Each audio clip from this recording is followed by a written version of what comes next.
السلام علیکم ناظرین اسرائیل وہ واحد ملک ہے جو اپنے قیام سے لے کر اب تک 20 جنگوں کا سامنا کر چکا ہے، لیکن حیران کن بات یہ ہے کہ ایسا ملک جس پر اپنے قیام میں آنے سے اگلے روز ہی جنگ مسلط کر دی جائے، وہ ایسی جنگ کیسے جیت سکتا ہے جب لڑنے والا اکیلا ہو اور حملہ کرنے والے 3 ممالک ہوں۔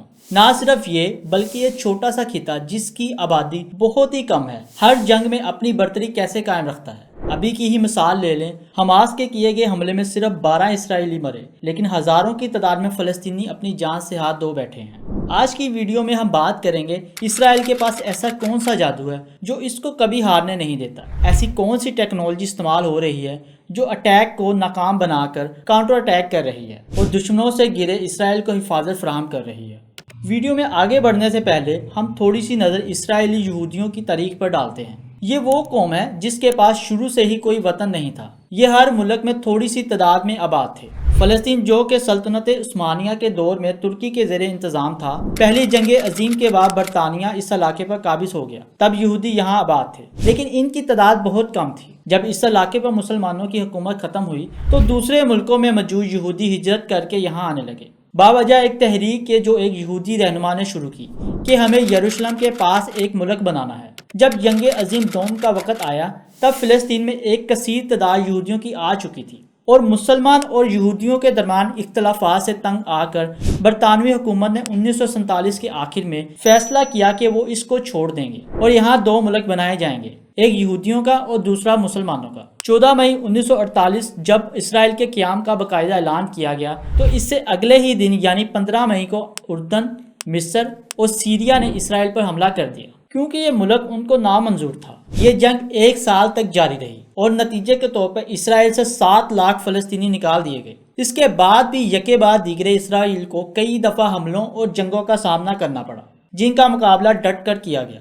اہم جنگوں میں 1956 کی جنگ، 1967 میں 6 دنوں کے لیے لڑی گئی جنگ، 1970 کی جنگ، 1973 کی جنگ اور لبنان کے ساتھ لڑی گئی 1982 کی جنگ، اور 2 عرب سول وارز بھی شامل ہیں۔ ایک چھوٹے سے خطے میں آباد اسرائیل جس کی آبادی بھی بہت کم ہے اور فوج بھی 1,70,000 کی تعداد میں ہے، کس طرح اتنا مضبوط ہے کہ بیک وقت کئی دشمنوں سے جنگ میں جیت جاتا ہے؟ آخر اس کے پاس ایسا کیا خفیہ خزانہ ہے جو باقی ملکوں کے پاس نہیں ہے؟ اس سوال کا جواب آپ کو ملے گا اس ویڈیو میں۔ ناظرین، یہ ملک چھوٹا ضرور ہے لیکن یہ معاشی طور پر بہت مضبوط ہے۔ دنیا کے بڑے بڑے برانڈز کے مالک یہودی ہی ہیں۔ جتنی بھی ٹیکنالوجی ایڈوانسمنٹ ہمیں دیکھنے کو مل رہی ہے، اس سب کا ماسٹر مائنڈ یہودی ہی ہے۔ ایسی کوئی فیلڈ نہیں جہاں انہوں نے اپنا سکہ نہ منوایا ہو، چاہے وہ میڈیکل فیلڈ ہو یا سائنٹیفک، نوبل پرائز کو اپنے نام کرنے کی بات ہو یا پھر لٹریسی ریٹ ہو، ہر میدان میں اسرائیل سب سے آگے کھڑا نظر آتا ہے۔ نہ صرف یہ بلکہ دنیا میں موجود امیر ترین انسانوں میں بھی یہودی سب سے زیادہ ہیں۔ بڑی یونیورسٹیز میں موجود سینئر سٹاف بھی یہودی ہی ہیں۔ وجود میں آنے کے ساتھ ہی اسرائیل کو اس بات کا بھرپور احساس تھا کہ اس کا وجود کسی کو گوارا نہیں ہے اور اس کو مکمل ختم کرنے کی ہر ممکن کوشش کی جائے گی۔ اسرائیل کو اس بات کا مکمل احساس تھا کہ جنگ ہارنے کا مطلب ملک گنوانا ہے۔ وہ دوسرے ممالک کی طرح جنگ ہارنے سے صرف معاشی نقصان نہیں برداشت کریں گے، بلکہ یہ ملک صفحہ ہستی سے ہی مٹا دیا جائے گا۔ اگر انہیں سب سے ذرا بچنا ہے تو خود کو محفوظ کرنا پڑے گا۔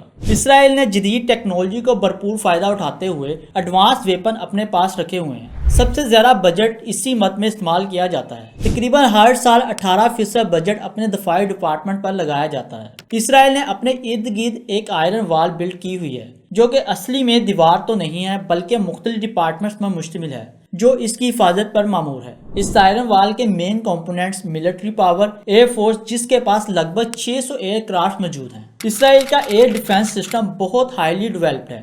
یہی وجہ ہے کہ ابھی حماس کی جانب سے فائر کیے گئے 4500 راکٹ حملوں میں سے چند ایک ہی اسرائیل کے اندر جا پائے ہیں۔ اسرائیل کا آئرن ڈوم ایئر ڈیفنس پوری دنیا میں مشہور ہے کیونکہ اس کی مدد سے اسرائیل غزہ کے راکٹ حملوں کو روکنے میں کامیاب رہا ہے۔ انہوں نے ایسے پاورفل ریڈار بلڈ کیے ہوئے ہیں جو اپنی جانب آتے ہوئے کسی بھی میزائل کو دور سے ہی ڈیٹیکٹ کر لیتے ہیں اور اتنی پاور رکھتے ہیں کہ وہیں سے ان کا رخ موڑ دیں۔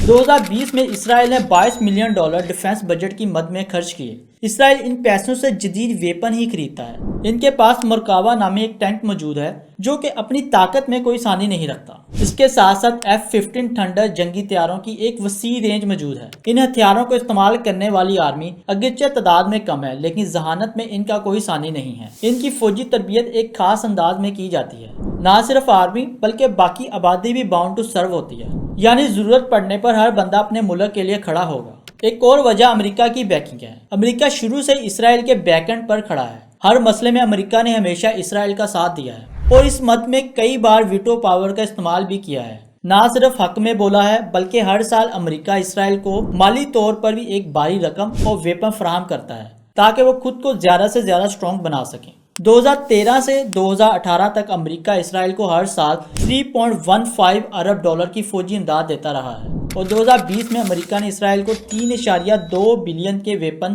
اسرائیل کو پہنچائے۔ کہا جاتا ہے کہ اسرائیل ایٹمی طاقت بھی ہے لیکن اس سوال پر ہمیشہ ان کا جواب نو کمنٹس ہوتا ہے، یعنی وہ اس بات کو ریویل ہی نہیں کرنا چاہتے کہ ان کے پاس کس قسم کے ویپن ہیں تاکہ کوئی ان کے مقابلے میں نہ آ سکے۔ عام یقین کیا جاتا ہے کہ اسرائیل کے پاس نہ صرف ایٹمی بلکہ کیمیائی اور جراثیمی ہتھیار بھی موجود ہیں۔ اسرائیل نے NPT معاہدے پر دستخط نہیں کیے اور اپنے قومی ایٹمی پروگرام کے بارے میں خاموشی کی پالیسی اختیار کیے ہوئے ہے۔ اسرائیل میں موجود گھروں میں ہر گھر میں ایک ایسا کمرہ موجود ہے جو کہ اتنا محفوظ ہے کہ اس پر کوئی میزائل یا ایٹمی طاقت اثر نہیں کر سکتے۔ اگر گھر میں آگ بھی لگ جائے تو اس کمرے اور اس میں موجود افراد کو ذرا برابر بھی نقصان نہیں پہنچ سکے گا۔ یہ کمرے اسرائیلی حکومت کی خاص ہدایت پر بنائے گئے ہیں کیونکہ وہ جانتے ہیں ان پر کسی بھی وقت حملہ ہو سکتا ہے اور اس کے لیے اسرائیل ہمیشہ تیار رہتا ہے۔ اور شاید یہی وجہ ہے کہ آج تک اسرائیل نے کوئی جنگ نہیں ہاری۔ اس نے اپنے لوگوں کی حفاظت اور ٹیکنالوجی کا خاص اہتمام کر رکھا ہے۔ معاشی طور پر خود کو مستحکم کرنے کے لیے